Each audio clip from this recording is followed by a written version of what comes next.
Yuk jadi bagian dari dakwah kami. Dukung operasional dakwah dan sosial kami, raih pahala amal jariah yang terus mengalir sampai hari kiamat. Assalamualaikum warahmatullahi wabarakatuh. Alhamdulillah, tidak pernah berhenti lisan kita memuji dan memuja Allah. Sebagai seorang muslim, kita selalu meyakini susunan kata-kata la ilaha illallah, la ma'buda bihaqqin illallah. Tidak ada Tuhan, pencipta, penguasa yang mengatur seluruh alam semesta dan menciptakan serta menghidupkan dan mematikan, menggantikan siang dan malam, menurunkan hujan dari langit, dan apapun yang dijangkau oleh mata manusia atau tidak dijangkau, kecuali Dia penciptanya, yang mengaturnya, yang menghidupkan dan mematikan, yaitu Allah subhanahu wa ta'ala. Dan Allah telah menjadikan dua susunan kata ini, Alhamdulillah, sebagai kalimat syukur, berterima kasih kepadanya. Dan Allah kekalkan dalam surah Ibrahim, dalam firman-Nya dan janji yang benar, la in syakartum la azidannakum. Kalau kalian bersyukur maka pasti aku akan tambah. Selanjutnya kita panjatkan salam hormat kita kepada utusan Allah, manusia yang telah disempurnakan jalur nasabnya, fisiknya dan ilmunya, sebaik-baik suri tauladan. Siapapun yang ingin sukses dalam semua lini kehidupannya, ingin menjadi orang tua, anak, sahabat, pemimpin, pejuang, dai, pebisnis, politikus yang sukses, maka beliau adalah manusia terbaik yang pantas dijadikan sebagai suri tauladan. Dan mengucapkan satu kali salam hormat kepada manusia terbaik ini akan dibalas dengan 10 rahmat Allah. Andai saja dibalik dengan mengucapkan 10 kali salam hormat diberikan satu rahmat Allah sudah cukup. Karena rahmat Allah meliputi segala sesuatunya. Pengampunan dosa, peninggian derajat, pemenuhan kebutuhan dan solusi dari permasalahan-permasalahan hidup kita.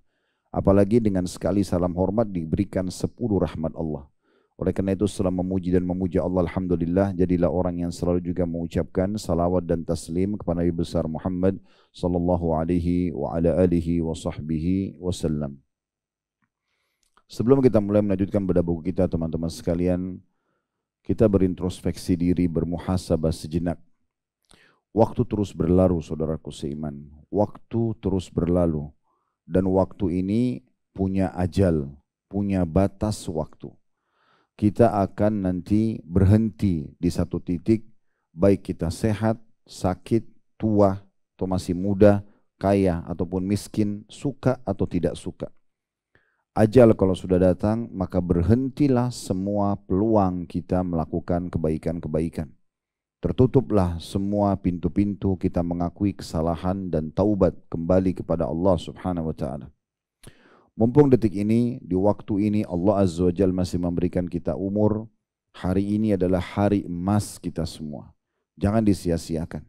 Di saat Allah subhanahu wa ta'ala masih memberikan umur kepada kita, masih ada kesempatan lisan ini untuk istighfar dan berzikir kepadanya.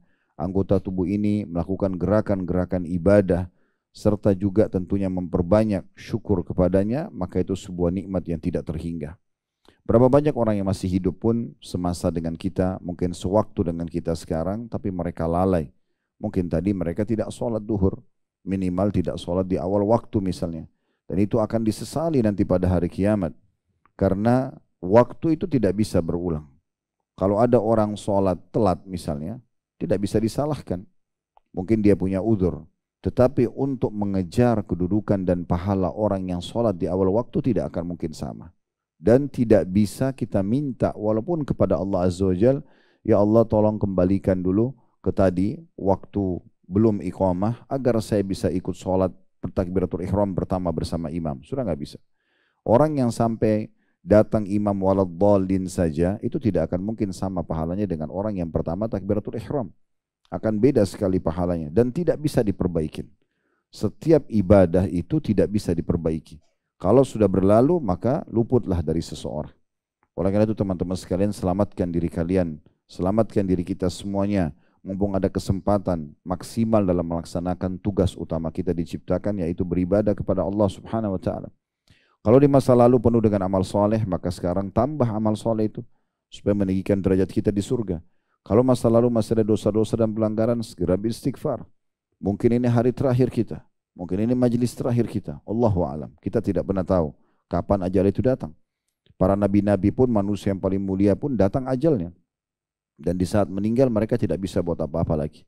Jangan terus lalai melalui media, dari tontonan, dari hal yang didengar, dari lingkungan, yang terus membuat kita jauh dari Allah subhanahu wa ta'ala. Dan akhirnya kita mengikuti langkah itu. Yakinlah teman-teman, nanti di hari kiamat akan ada 3 penyesalan. Penyesalan yang paling luar biasa bagi orang kafir, orang munafik dan orang musyrik. Karena mereka akan kekal dalam siksaan api neraka selamanya. Dan penyesalan yang kedua adalah orang yang melakukan dosa-dosa dan dosa itu lebih banyak daripada amal solehnya. Walaupun dia orang beriman. Dikenal dengan istilah dalam agama kita, usatul mu'minin. Mereka masuk ke neraka dulu, setelah bersih dosanya baru masuk dalam surga. Tapi ini juga penyiksaan yang luar biasa. Karena kita tidak pernah tahu berapa lama disiksa di neraka. Dan golongan ketiga, orang-orang beriman yang masuk ke dalam surga, tetapi mereka sebenarnya punya peluang untuk mendapatkan derajat-derajat yang tinggi di surga. Hanya saja dia lalai. Nggak mau sholat sunnah, tidak mau zikir pagi petang, nggak mau baca Quran. Sunnah-sunnah, bagi dia itu sunnah. Ya udahlah, kan sunnah nggak usah dikerjakan. Ini nanti akan terjadi penyesalan juga di hari kiamat. Kenapa dulu dia tidak melakukannya? Andai saja waktu bisa kembali, saya akan puasa Senin Kamis, saya akan sholat malam, saya akan sholat duha, saya akan begini dan begitu. Tapi tidak ada gunanya semua itu, tidak ada manfaatnya. Mumpung sampai ke kuping kita semua pada siang ini, saya pun tidak pernah menyusun kata-kata ini, tiba-tiba saya terlintas untuk saya ucapkan, terutama buat diri saya dulu baru teman-teman sekalian, bagaimana kita mengambil pelajaran dari apa yang sudah terjadi pada orang-orang sebelum kita. Mereka telah meninggal dan mereka tidak bisa lagi memperbaiki dan kembali ke dunia. Andai detik ini ada orang yang dari kuburan dihidupkan dan diberikan peluang untuk hidup 5 menit saja, tidak usah lama-lama. Lalu akan diberikan pilihan, kira-kira menurut kita apa yang akan dia lakukan? Apakah dia masih mengejar makanan favoritnya? Dia masih memikirkan untuk biologis dengan pasangannya?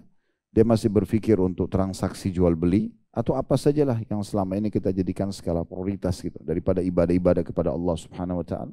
Tentu saja tidak.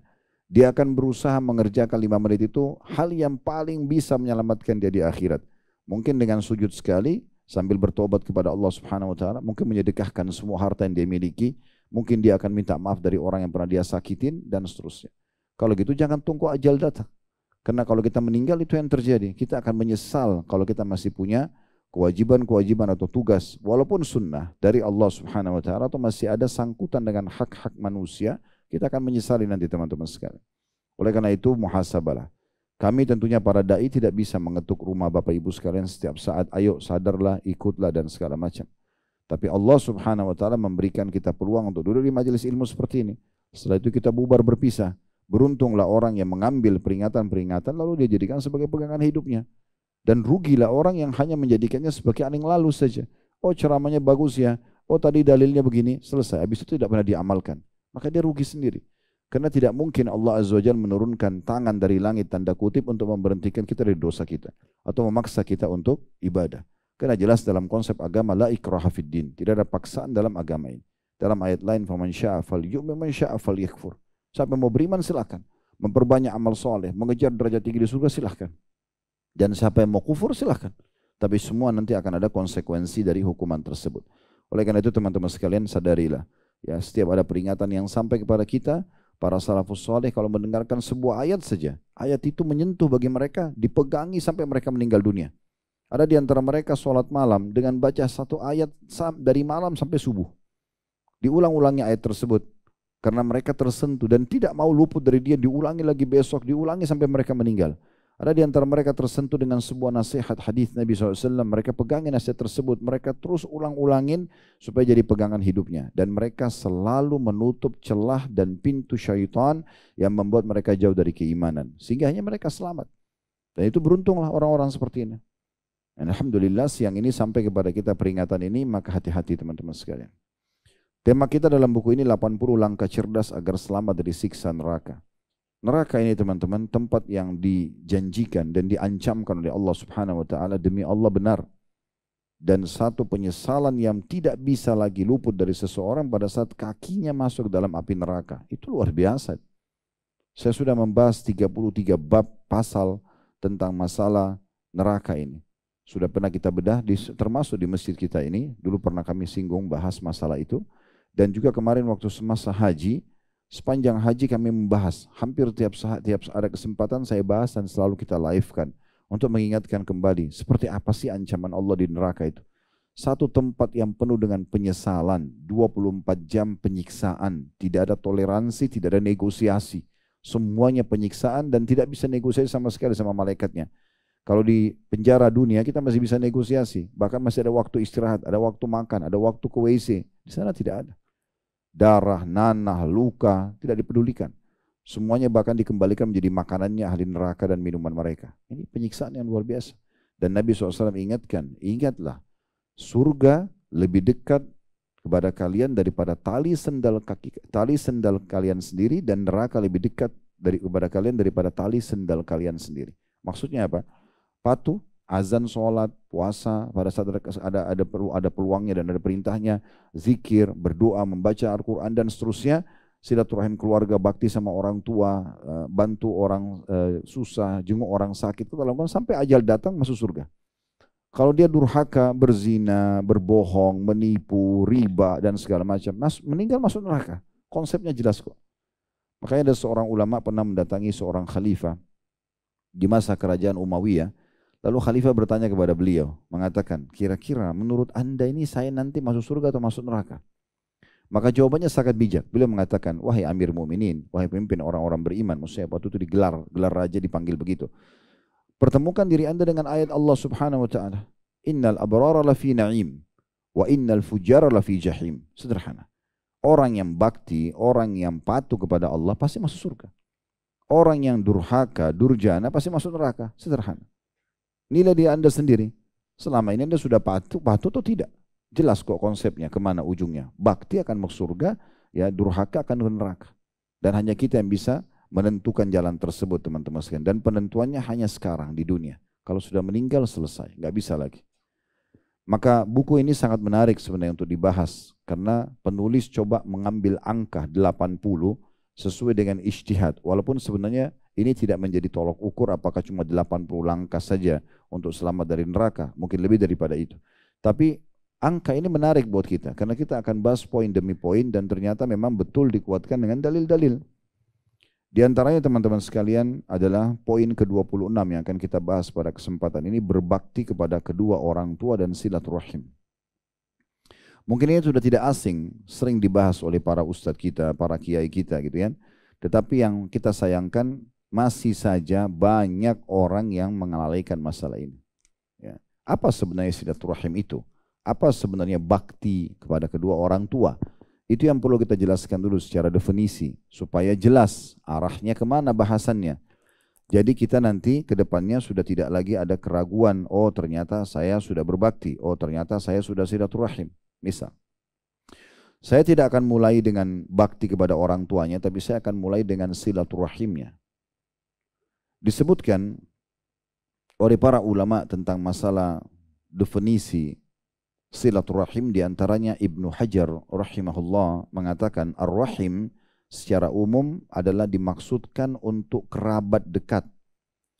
Antar mereka terdapat garis nasab atau keturunan, baik berhak mewarisi atau tidak, dan sebagai mahram atau tidak.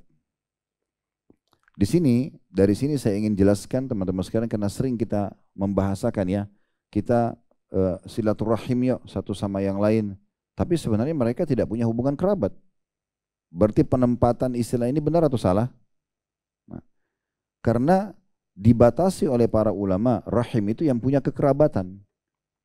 Dan kita jelaskan teman-teman sekalian, ada rahim, kekerabatan yang punya hukum mahram. Nggak boleh kita menikah dengan mereka. Dan ada rahim, ya, tidak punya hukum mahram, tapi semuanya punya hukum rahim atau kekerabatan. Kalau yang punya hukum rahim dan mahram, mereka punya hak kekerabatan dan juga tidak boleh menikah dengan kita, adalah jalur semua langsung ke atas. Ayah, ibu, kakek, nenek. Semua jalur ke bawah. Anak, cucu. Kemudian semua jalur ke samping, jalur orang tua kita, ke samping jalur kita, ke samping anak-anak kita, semuanya sama. Jalur samping orang tua kita seperti tante, paman, ya. Jalur kakek nenek kita, saudari dan saudaranya. kemudian jalur samping kita saudara dan saudara kita, jalur samping ya anak-anak mereka, ponakan ya. Kemudian jalur anak-anak kita, pasangan hidup mereka, anak mantu, ya ini semuanya ya orang-orang yang punya hubungan hak rahim dan juga mahram. Ya. Maka ini teman-teman sekalian perlu digarisbawahi dulu supaya kita fahami. Ya. Kemudian ada orang yang punya rahim tapi bukan mahram. Boleh kita menikah dengan mereka. Seperti contoh pasangan paman, pasangan tante. Di Indonesia biasanya orang tetap panggil istri pamannya sebagai tante. Padahal itu istilah boleh saja dipanggil ya. Tetapi itu bukan mahram. Jadi tidak boleh ya, ponakan si suami ini laki-laki salaman dengan istri pamannya. Karena itu bukan mahramnya.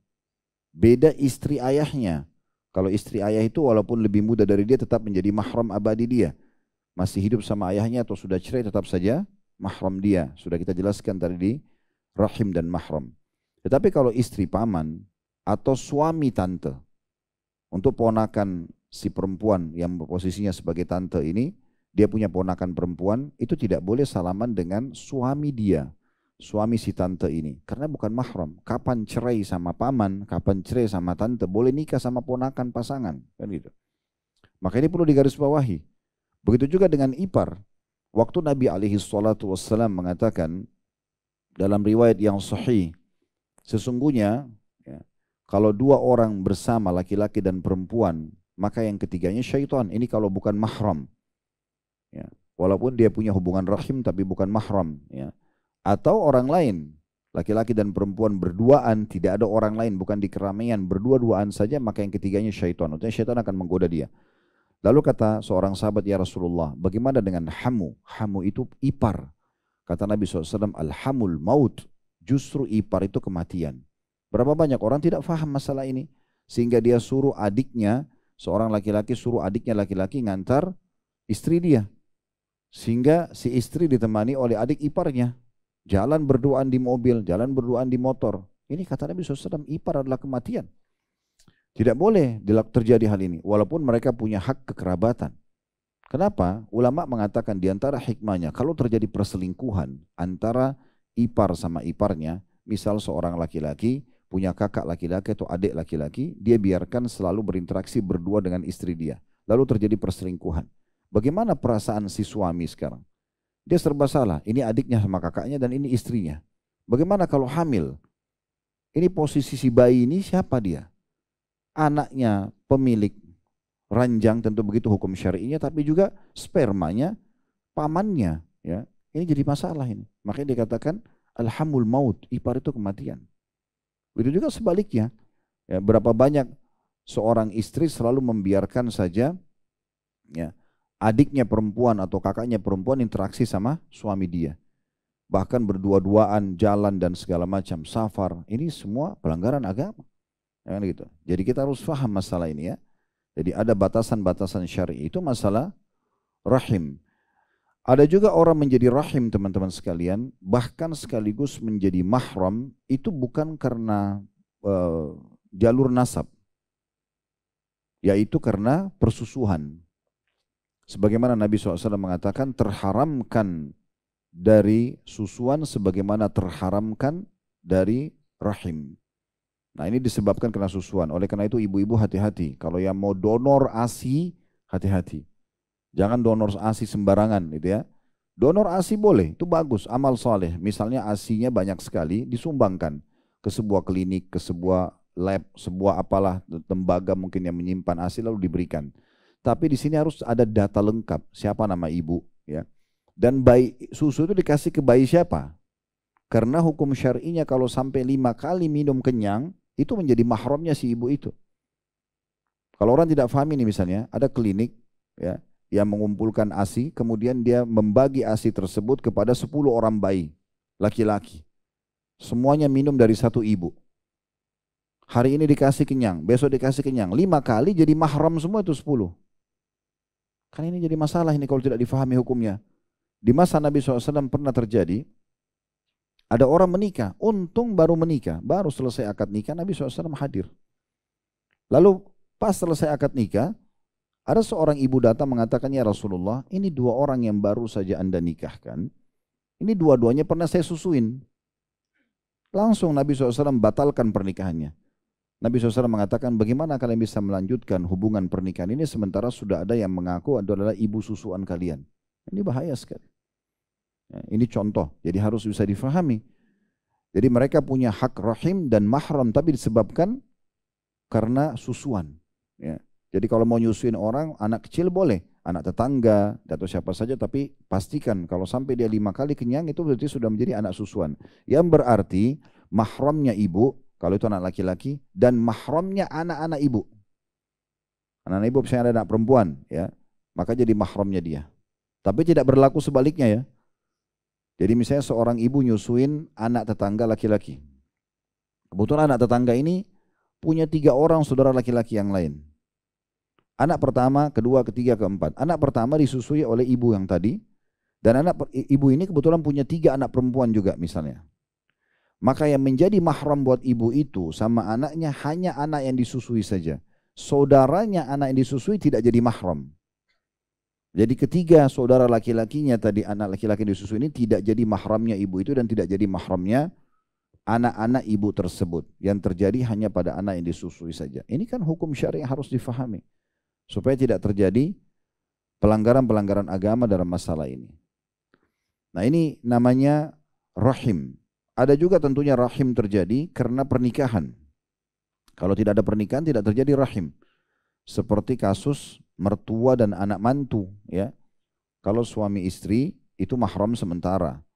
Selama mereka status suami istri. Tapi kalau sudah terjadi perceraian dan lewat masa iddah, 3 kali masa suci si perempuan atau mantan istri yang diceraikan, maka sudah bukan mahram lagi. Tetapi mertua sama anak mantu, tidak ada namanya mantan mertua, tidak ada namanya mantan anak mantu. Sekali kita menikah sama seorang, saya laki-laki sini menikah sama seorang perempuan, maka ibu perempuan itu, selama dia sudah menggauli istrinya walaupun cuma sekali, maka ibu perempuan yang jadi istrinya sekarang menjadi mahram abadi buat dia. Apakah dia masih bersama dengan istrinya atau sudah menceraikan atau istrinya sudah meninggal.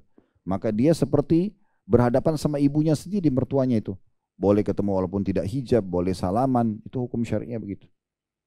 Begitu juga sih anak perempuan yang menikah misalnya dengan seorang laki-laki, selama dia sudah digauli walaupun cuma sekali, berarti ayah suaminya itu akan jadi mahram abadi.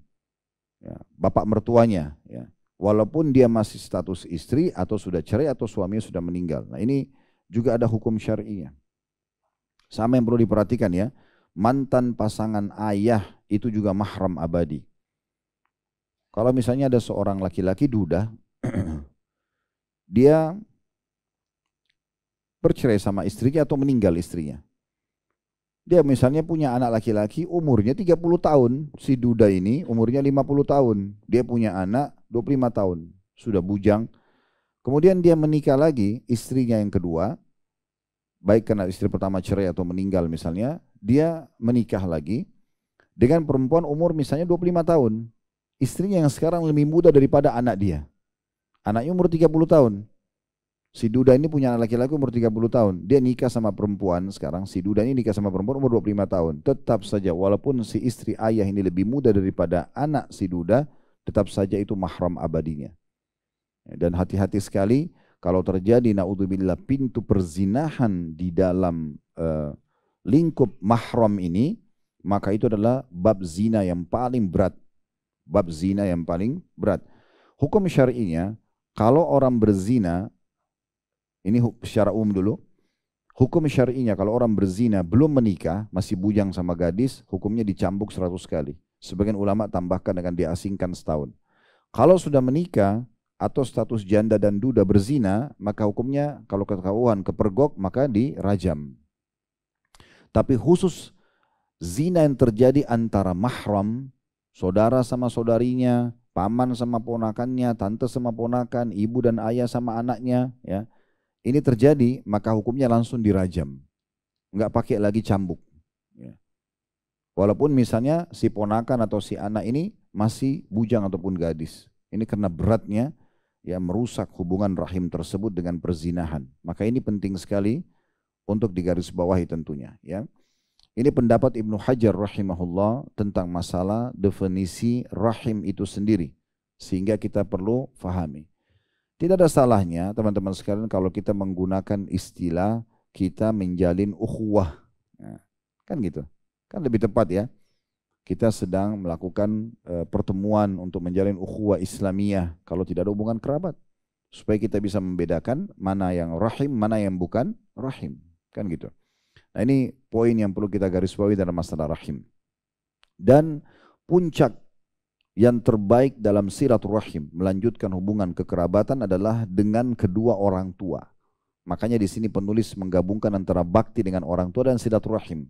Salah satu relevansinya adalah karena silaturahim yang paling puncak, yang paling baik adalah pada kedua orang tua. Ini tidak boleh didahulukan orang lain dari kedua orang tua kita. Jadi kalau kita bakti sama orang tua, maka kita akan mendapatkan dua pahala. Pahala baktinya dan pahala rahimnya. Dua itu. Ya, sekaligus kita bisa mendapatkan. Dan Nabi SAW menyebutkan dalam hadis Bukhari tentang masalah keutamaan orang silaturahim. Hadis yang masyhur, man sarrahu an yubsata fi rizqihi wa an yunsa'a lahu fi athari falyasir rahimah. Barang siapa yang suka dan senang ingin dilapangkan rezekinya, artinya luas sekali, ya, tidak ada hentinya, dan juga diakhirkan ajalnya, maksudnya kata para ulama di antara Ibnu Taimiyah dipanjangkan keberkahan umurnya. Karena penentuan umur kalau sudah dicatatkan Lauhil Mahfuz 70 tahun dia tidak akan bertambah. Ibnu Taimiyah mengatakan dimaksud dipanjangkan umurnya, dipanjangkan keberkahan umurnya. Jadi kalau ada si A sama si B, si A ini suka silaturahim dan si B tidak suka silaturahim. Maka kita temukan si A di umur 70 tahun dan si B umur 70 tahun, kita temukan si A banyak sekali amal soleh yang sudah dikerjakan. Bangun masjid, rumah anak yatim, banyak kegiatan sudah dikerjakan, keberkahan Allah kasih dalam amal solehnya. Itu dimaksudkan di sini. Maka hendaklah ia menjalin dan menyambung tali silaturahim. Kemudian juga dalam riwayat yang lain mirip dengan itu, man ahabban yubsata lahu fi rizqi wa yunsa'a lahu fi athari falyasir rahima. Barang siapa yang suka dilapangkan rezekinya dan diakhirkan umurnya, maka hendaklah dia senantiasa dan selalu menyambung silaturahim tersebut. Dan ulama mengatakan tentang makna dua hadis ini, menyambung silaturahim artinya dia yang berupaya dan berusaha menyambungnya walaupun dia diputus.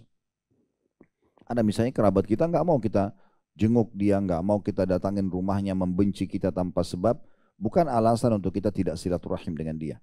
Walaupun memang ada batasan-batasan silaturahimnya. Misalnya dia mengatakan jangan datang ke rumah saya ya, kita nggak usah datang ke rumahnya, nggak masalah. Tapi bukan berarti kita tidak jawab salamnya, kita tidak jenguk pada saat dia sakit, kita tidak bantu pada saat dia butuh. Tetap kitanya tidak memutus silaturahim. Makanya ada seorang sahabat dalam riwayat yang sahih mengatakan, ya Rasulullah, saya punya kerabat. Kerabat ini unik, dia bilang. Saya kalau menyambung silaturahim dengan mereka, mereka mutus. Bahkan mereka coba menyakiti saya. Tapi saya tetap menyambung hubungan. Saya tetap baik-baik saja sama mereka. Kata Nabi SAW, kalau benar apa yang kau katakan itu, maka sesungguhnya kau telah meletakkan bara api di telapak tangan mereka. Mereka disiksa nanti. Gitu kan? Lagian teman-teman sekalian, apa alasannya kita tidak mau lanjut silaturahim? Apakah karena kerabat kita itu lebih rendah, tanda kutip di sini ya, secara ekonomi misalnya, ya, atau secara pendidikan? Apakah seperti itu maksudnya? Termasuk orang tua kita, berapa banyak kan kisah anak-anak durhaka begitu? Karena orang tuanya dari kampung, nggak ada pendidikannya, dia sudah di Jakarta, sudah punya jabatan, titelnya sudah sangat tinggi, ya. Kemudian dia tidak mau akui orang tuanya, dia menganggap remeh, membentak-bentak orang tuanya hanya karena merasa bahwasanya dia punya kelebihan. Itu sama sekali tidak masuk dalam perintah agama, bahkan ini melanggar. Ya, bahkan kita akan jelaskan nanti insya Allah itu masuk dalam masalah uquq atau durhaka pada kedua orang tua. Dan dalam silaturahim ini disebutkan dalam hadis Imam Ahmad di mana Nabi SAW mengingatkan kepada kita tentang pentingnya menjaga nasab. Kata Nabi SAW, ta'allamu min ansabikum ma tasiluna bihi arhamakum. Fa inna silatul rahmi mahabbatan fil ahl, musyarratan fil mal, munsa'atun atau musyarratun, ya, musyarratun fil mal dan munsa'atu fil umur. Belajarlah tentang nasab-nasab kalian sehingga kalian bisa menyambung silaturahim. Karena sesungguhnya silaturahim adalah sebab adanya kecintaan terhadap kerabat atau keluarga dan juga sebab banyaknya harta dan bertambahnya usia. Sekarang di sini saya mau Bapak Ibu jujur jawab sendiri darinya, nggak usah jawab ke saya. Kira-kira Bapak Ibu masih kenal nggak siapa nama kakeknya kakek Anda? Nggak usah kakeknya, ayahnya kakek. Ada orang bahkan ditanya siapa nama kakeknya nggak tahu. Atau siapa saudara-saudara kakeknya dia nggak tahu. Baik, mungkin Anda duduk di majelis begini, sebelah Anda sepupu Anda itu. Dia lebih berhak Anda berikan air minum atau snack Anda daripada orang lain. Dia lebih berhak untuk Anda sapa, untuk Anda jenguk kalau sakit daripada orang lain, lebih besar pahalanya. Pernah ditanyakan kepada Nabi SAW, saya punya, kata sahabat itu dalam hadis Muslim, saya punya 1 kantong dirham, saya mau sedekah ya Rasulullah. Target saya 2 orang. Yang satu punya hubungan rahim, yang satu tidak punya hubungan rahim. Yang mana saya dahulukan? Kata Nabi SAW, kalau kau berikan kepada yang punya hubungan rahim, dengan kau akan dapat 2 pahala. Pahala silaturahim dan pahala sedekahnya. Coba. Jadi pahala rahimnya sendiri. Berapa banyak orang yang tidak tahu masalah ini? Ya. Saya pernah bertemu dengan salah satu sahabat saya, hafidhahullah, di Jakarta. Waktu saya masih tinggal di Makassar beberapa tahun yang lalu. Allah takdirkan kami ada jalur turunan Arab, beliau turunan Cina. Kemudian kami sudah lama bersahabat. Tapi setelah sekian lama bertemu, duduk, kemudian kami ngobrol tentang masalah kakek-kakek kami. Disebutkanlah nama kakek dia, dia mengatakan saya juga punya kakek turunan Arab bernama si Fulan. Setahu saya itu nama kakek saya. Kemudian saya katakan si Fulan dan Fulan, dia bilang iya. Ternyata kakek kami ini pernah menikah juga sama orang turunan Cina dan lahirlah turunannya beliau ini. Itu sudah lama kami bersahabat, tapi tidak tahu kalau kami punya hubungan kekerabatan. Makanya Nabi SAW mengatakan telusuri, belajar nasab kalian. Minimal mulai sekarang lah, kalau orang tua kita lakukan mulai sekarang, antum-antum ini yang hadir, mulai sekarang. Mumpung orang tua masih hidup, catat. Ibunya ibu siapa? Si Fulan, tulis. Kalau neneknya ibu masih ingat gak? Oh namanya si Fulan, oke catat. Tinggal di mana? Oh di Sumatera, di kota ini misalnya. Ada saudara-saudaranya gak? Ada. Saya duduk sama ayah saya begitu. Waktu sebelum beliau meninggal dulu rahimahullah, saya tanya, ini nama abah ini siapa? Si Fulan, nama ayahnya, nama kakeknya. Tinggal di mana di sini? Sampai mentok, beliau sudah tidak ingat lagi, baru saya tidak tulis. Tapi kalau masih saya ingat, masih beliau ingat, saya catat semuanya. Jadi saya tahu, oh ternyata dari jalur ini ada di kota Manado, ada di kota Makassar, ada di Surabaya, ada di mana-mana, kerabat ada, gitu kan? Kerabat ada. Saya sampai subhanallah berangkat ke Amerika, ketemu ada sepupu saya di sana. Bukan orang bule, gitu. Orang kita cuma sudah warga negara sana, tapi jalur ibunya ternyata itu masih punya hubungan kerabat dengan kami dan seterusnya lah, gitu ya. Maka minimal duduk, ini sunnah Nabi SAW, duduk tulis itu. Yang terdekat lah, nenek sama kakek kita. Siapa nama mereka, siapa saudara-saudaranya dan saudarinya, tulis semuanya. Anak-anaknya siapa saja, menikah sama siapa, dibuat jalur. Tulis, dan itu diwariskan kepada anak-anak kita. Itu yang kata Nabi SAW, belajarlah tentang nasab-nasab kalian. Karena itu akan memudahkan kalian untuk silaturahim. Lebih banyak pahalanya, jenguk orang yang punya rahim dengan orang yang tidak punya rahim, lebih besar pahalanya orang yang punya rahim. Karena dapat pahala jenguk orang sakit dan pahala rahimnya. Membantu, ya, ngobrol, memberikan perhatian apa saja itu lebih besar. Andai saja teman-teman semua orang muslim memahami masalah ini, maka saya yakin tidak ada orang yang susah di muka bumi ini di antara kaum muslimin, karena mereka tahu oh ini kerabat saya lebih besar pahala. Orang mengejar semua kerabatnya masing-masing, itu berapa banyak ya kebaikan-kebaikan yang terjadi karena ini. Makanya Nabi SAW mengatakan itu akan lebih mudah kalian menyambung hubungan rahim, artinya pahala lebih besar. Dan juga lebih memperbanyak harta. Allah janjikan memperbanyak harta di situ. Dan juga Allah akan memberkahi umur. Allah akan memberkahi umur. Dalam riwayat lain juga riwayat Imam Ahmad dan juga riwayat Al-Bazzar, dan ini disebutkan oleh Tabarani juga, dan semua mensahihkan hadis ini, Kata Nabi SAW, "Man sarra an yumadda lahu fi umri wa yuwassa alaihi fi rizki, ya, wa yudfa anhu mitatas su' falyattaqillah wal yassir rahimah." Barang siapa yang ingin dipanjangkan umurnya, sudah kita jelaskan tadi, diberkahi ya, diluaskan rezekinya. Semua orang mau kalau bertambah rezekinya, ya, pendapatannya, sumber yang bisa membuat dia roda kehidupannya bisa berjalan. Serta juga di sini tambahan hadisnya adalah dihindarkan dari mati yang buruk, dihindarkan dari su'ul khatimah. Maka hendaklah dia selalu bertakwa kepada Allah dan menyambung silaturahim. Menyambung silaturahim. Itu salah satu penyebab selamat dari mati buruk. Gitu. Selain tadi dipanjangkan umur, diberikan rezeki. Dalam riwayat Imam Bukhari yang lain, "Man ittaqa rabbahu wa wasala rahimahu unsi'a lahu fi umrihi wa thurriya maluhu wa ahabbahu ahluh." Barang siapa yang bertakwa kepada Tuhannya, takwa artinya patuh, tunduk. Allah perintahkan, kerjakan wajib ataupun sunnah. Allah halalkan, dinikmati. Allah larang, haram dan makruh, ditinggalkan. Siapa yang bertakwa atau barang siapa yang bertakwa kepada Tuhannya dan menyambung silaturahim. Dihubungkan antara patuh kepada Allah dengan menyambung silaturahim. Niscaya dipanjangkan umurnya, dibanyakkan rezekinya, dan pasti dia akan dicintai oleh kerabatnya. Pasti dia akan dicintai oleh kerabatnya.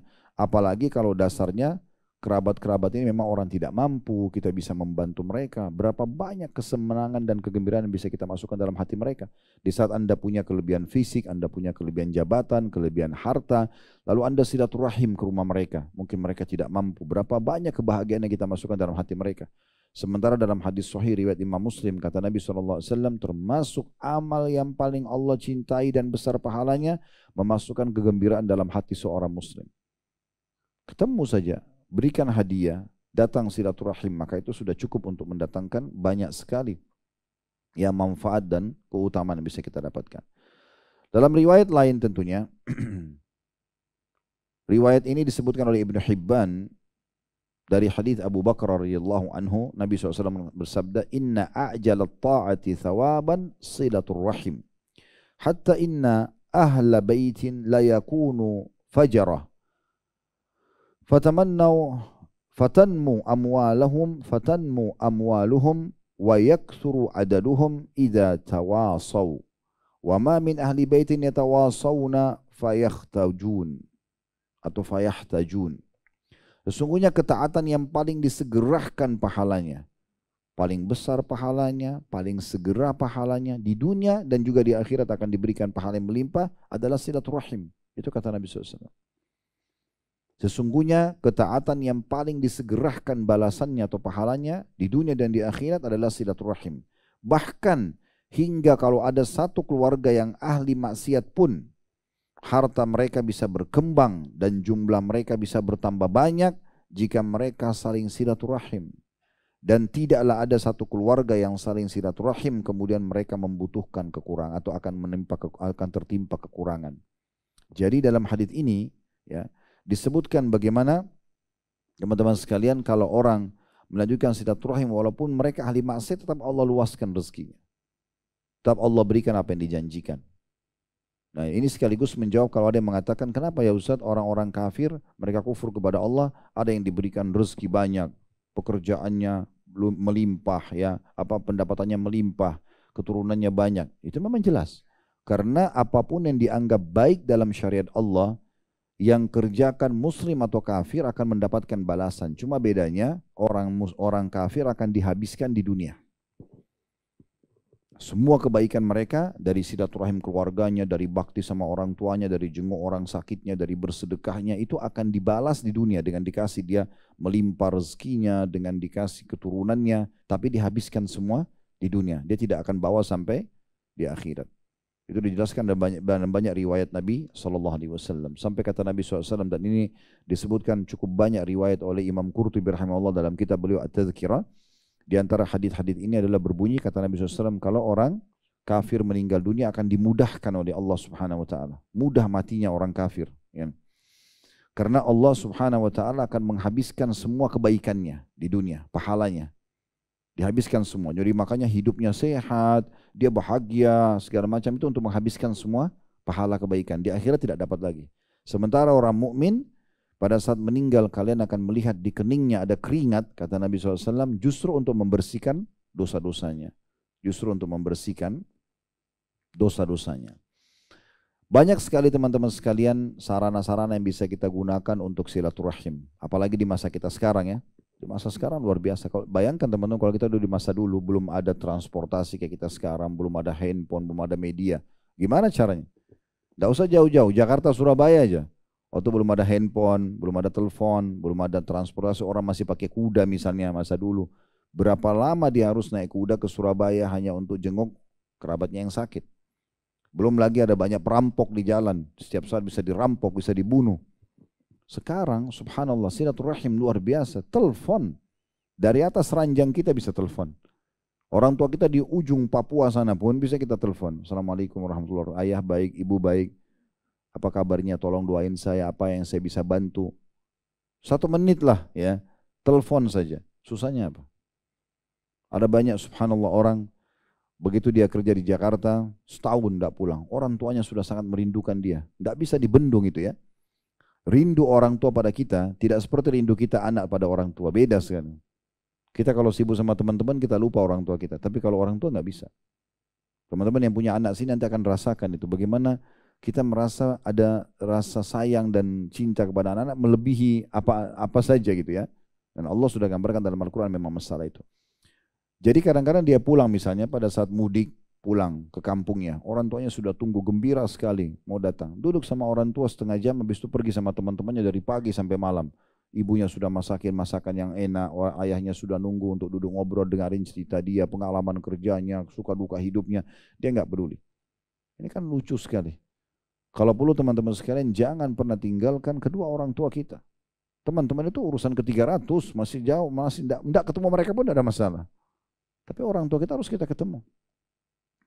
Saya punya sahabat dekat, Dr. Muhammad Rahili Hafidahullah, beliau sekarang doktor dan sudah mencapai gelar profesornya seingat saya. Masih muda adiknya Dr. Sulaiman Rahili, Profesor Sulaiman Rahili. Mereka Masya Allah keluarga baik-baik. Tapi dulu waktu kami masih mahasiswa, kebetulan dia kakak kelas saya, dia fakultas hadis, saya fakultas dakwah.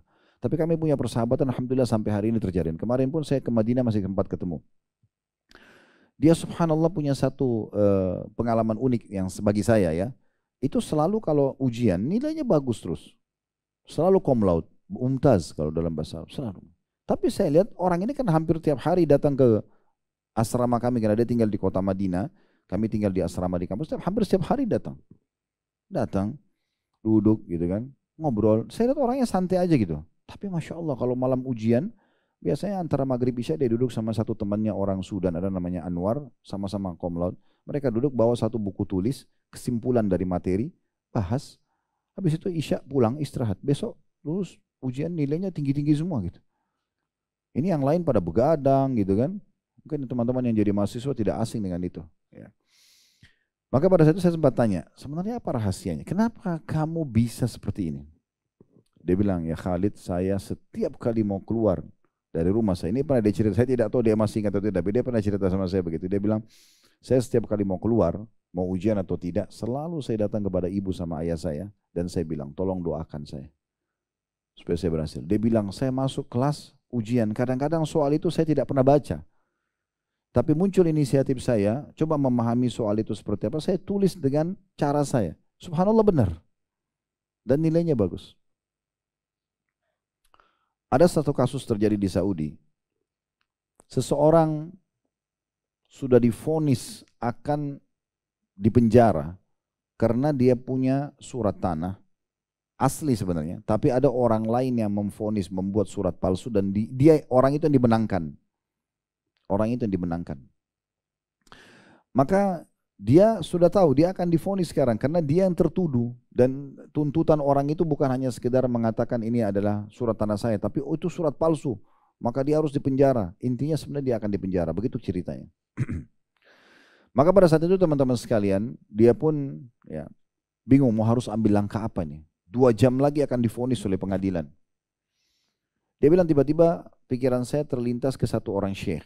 Lalu saya bertanya, telepon dia, Syekh, ada kejadian begini. 2 jam lagi saya akan divonis, ya, itu masuk penjara. Saya kalah, surat saya diambil, surat tanah saya diambil segala macam. Apa saran Anda? Syekhnya nggak bilang kamu banyak berdoa, kamu istighfar, enggak. Ditanya, kamu tinggal di kota mana? Dia bilang di kota ini. Kebetulan kotanya sama. Saya tidak ingat ya, di kota apa itu, tapi di Saudi terjadi. Kata syekhnya, orang tua kamu di mana? Masih ada nggak? Dia bilang masih ada, tapi tinggal ibu saya. Ayah saya sudah meninggal. Baik. Kata syekhnya, kamu bisa nggak? Kalau satu kota sekarang kamu ke rumah ibu kamu. Dia bilang bisa. Oke. Kamu menuju ke sana, cari restoran yang paling baik yang kamu lewatin, kemudian beli makanan yang paling baik, lalu datang makan siang sama ibu kamu. Orang ini sempat bilang, Syekh, ini 2 jam lagi saya divonis masuk penjara. Saya mau pergi beli makanan, makan sama ibu saya. Kata Syekh, kalau kau mau dengar saran saya silakan. Orang ini nggak banyak pikir, tutup telepon, jazakallah khair Syekh, dia keluar dari pengadilan, dia cari restoran terbaik, dia beli makanan terbaik, dia pergi ke rumah ibunya. Subhanallah, kata dalam cerita itu disampaikan oleh Syekhnya, 1 jam kemudian dia telepon. Bukan 2 jam, 1 jam kemudian dia telepon. Dia bilang, jazakallah khair Syekh. Kata Syekhnya, kenapa? Kamu berterima kasih. Dia bilang, saya ditelepon oleh pihak pengadilan, ternyata terbukti orang yang menuntut itu dituntut oleh orang lain dan terbukti orangnya penipu. Dan ternyata suratnya dibuktikan palsu. Justru dia akan dipenjara dan saya lepas. Kata Syekhnya, kira-kira menurut kamu apa yang memberikan kau jalan keluar? Dia bilang, demi Allah ya Syekh, saya ikuti saran Anda, saya beli makanan tadi terbaik, saya telepon ibu saya datang saya ke rumah beliau dan makan bersama. Saya enggak ceritakan masalah saya. Tapi saking senangnya ibu saya duduk sama-sama makan. Selama makan ibu saya mengatakan, nak semoga urusanmu mudah, semoga kau tidak ada masalah, itu saja. Dan saya yakin kena doa ibu saya Syekh. Kata Syekhnya, itulah sebabnya kenapa saya suruh kamu ke sana. Berapa banyak orang sebenarnya punya masalah, sibuk tanya temannya, curhat sama temannya, ibu ayahnya masih hidup. Tinggal telepon saja, ibu ayah doainnya. Tidak perlu menceritakan pada mereka. Sebagian ulama juga mengatakan termasuk bakti pada orang tua adalah tidak membebankan orang tua. Tidak usah antum ceritakan secara detail permasalahan antum, tidak. Tapi tolong doain ya, ibu ayah saya lagi hadapin masalah supaya masalah saya selesai atau dimudahkan urusan saya. Begitu aja. Karena kalau kita ceritakan juga pada orang tua, kata para ulama, kalau kita menceritakan sesuatu pada orang yang mencintai kita, kedua orang tua misalnya, atau pasangan hidup, maka mereka akan terbebani. Kita hanya menambah beban buat orang, gitu kan? Kadang-kadang kita tidak sadar mungkin mereka lebih terbebani daripada kita. Berapa banyak orang tua yang tidak bisa tidur karena permasalahan anaknya. Tapi anaknya masih bisa kumpul sama teman-temannya, masih bisa makan, masih bisa jalan. Dia tidak sadar orang tuanya sedang dia sakiti dan buat gelisah. Ini masuk dalam bab durhaka ini. Menyusahkan orang tuanya. Jadi cukup minta didoakan saja. Beruntung teman-teman sekalian kalau di sini yang hadir masih punya orang tua. Saran saya, jaga baik-baik mereka. Jaga baik-baik mereka. Sebagian ulama salaf mengatakan, siapa yang masih punya 2 orang tua, dia pegang kunci 2 pintu gerbang surga. Kalau satu meninggal berarti dia tinggal punya 1 pintu. Kalau sudah meninggal dua-duanya, sudah tertutup 2 pintu surga dan hanya terbuka celah sedikit dari amal-amal yang lain. Itu luar biasa. Ya. Jadi jangan sia-siakan teman-teman sekalian. Berapa banyak di antara kita nanti seminggu sekali, sebulan sekali baru ngobrol sama orang tuanya. Kenapa? Kenapa enggak jadikan tuh program harian, tiap hari ngobrol sama mereka? Bakti pada orang tua, makna bakti lebih detail adalah tidak membangkang, tidak membantah, tidak menolak, mendahulukan orang tua dalam segala hal, ya, bahkan dari diri kita sendiri, itu masuk dalam bab bakti. Bab bakti. Sampai Utsman bin Affan radhiyallahu anhu terkenal orang yang sangat bakti dengan orang tuanya, sama ibunya radhiyallahu anhu, terkenal sekali. Mungkin orang jarang dengar tentang Utsman, orang cuma tahu Utsman banyak sedekah, tapi Utsman itu termasuk orang yang paling bakti sama ibunya. Maka beliau kalau ketemu sama ibunya tidak berani lihat wajah ibunya. Tidak mau lihat wajah ibunya. Setiap masuk langsung tunduk dia. Ibunya bicara apa? Iya, semuanya iya. Nanti dia keluar dari rumahnya, kalau dia tidak terlalu dari rumah ibunya, kalau dia tidak terlalu ingat, tidak paham, maka dia tanya saudaranya, tadi ibu itu ngomong apa saja? Dia ulangi lagi untuk memastikan. Jadi luar biasa. Berapa banyak orang di antara kita tatap muka orang tuanya, melotot dengan tutur kata yang kasar, tidak sadar.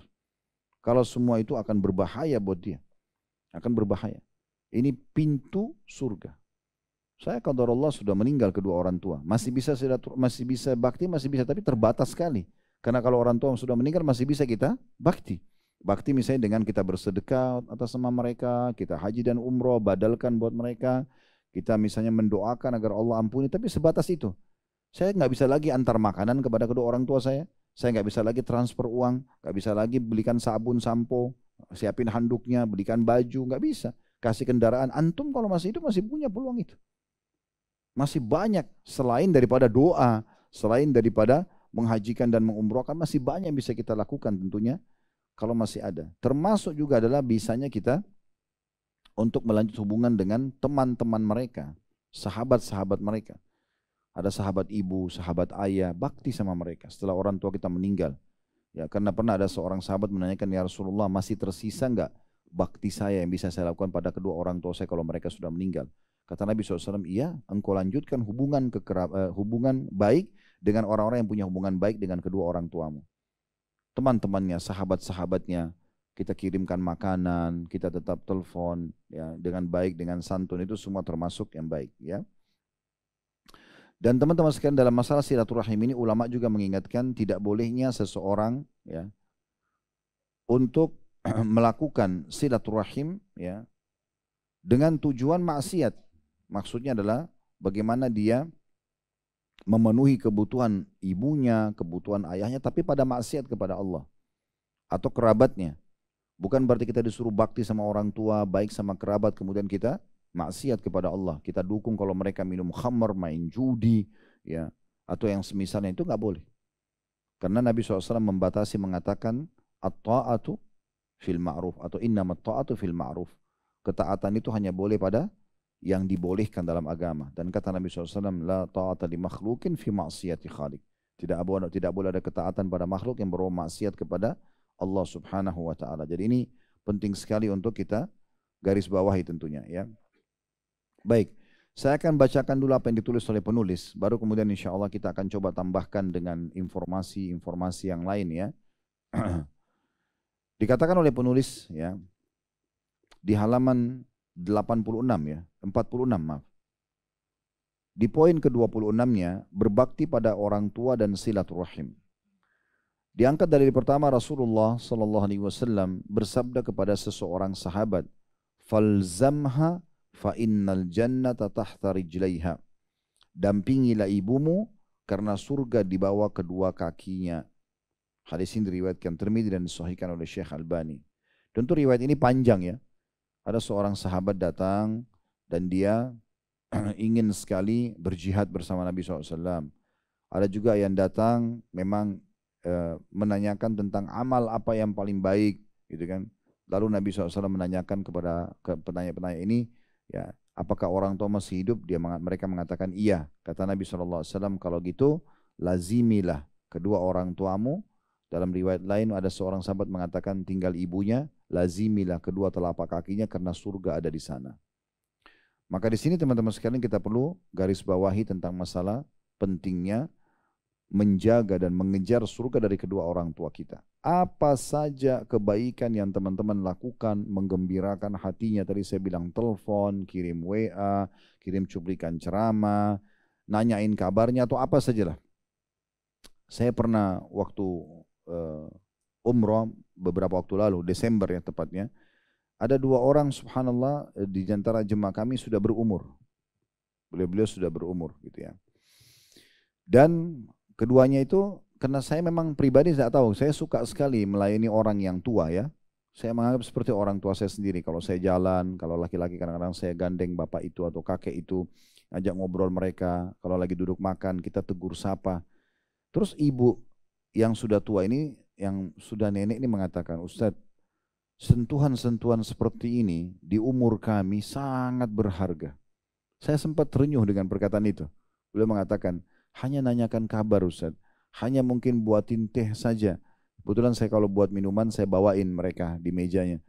Oh, hanya dengan seperti ini saja, ini sentuhan berharga sekali buat kami. Karena ada perasaan di umur-umur seperti itu, perasaan kayak kembali, kayak anak-anak pengen punya perhatian khusus, ya. Jadi ternyata subhanallah saya merenung itu lalu saya mengatakan berarti memang ini salah satu hikmahnya. Kenapa Allah Azza wa Jalla menyuruh kita terus saja berbakti pada kedua orang tua kita walaupun mereka sampai tua. Bahkan makin tua, makin berat, itu makin banyak pahalanya. Dan jangan pernah teman-teman berpikir dengan berbuat baik pada mereka, berarti kita sudah balas jasanya. Nggak bisa kita balas jasanya. Karena kalau bukan karena sperma ayah kita dan sel telur ibu kita, kita tidak akan ada di muka bumi ini. Walaupun mereka misalnya pas kita lahir sudah meninggal dua-duanya, atau dua-duanya meninggalkan kita, tetap saja lahirnya kita sehingga kita bisa bekerja, kita bisa sekolah, kita bisa hidup, ini mereka sebabnya. Itu sudah cukup, tidak bisa dibalas. Bagaimana caranya membalas mereka? Dan ulama sudah sepakat, jumhur ulama sepakat mengatakan, walaupun orang tua itu jahat, bijak, kafir, munafik, tetap wajib dibakti. Kalau pernah dengar namanya Abdullah bin Abi Salul, kepala orang munafik di Madinah. Itu dikenal ada dua Abdullah, ayah dan anak. Si ayah namanya Abdullah bin Abi Salul, anaknya dia namakan Abdullah, tapi anaknya Abdullah ini mukmin.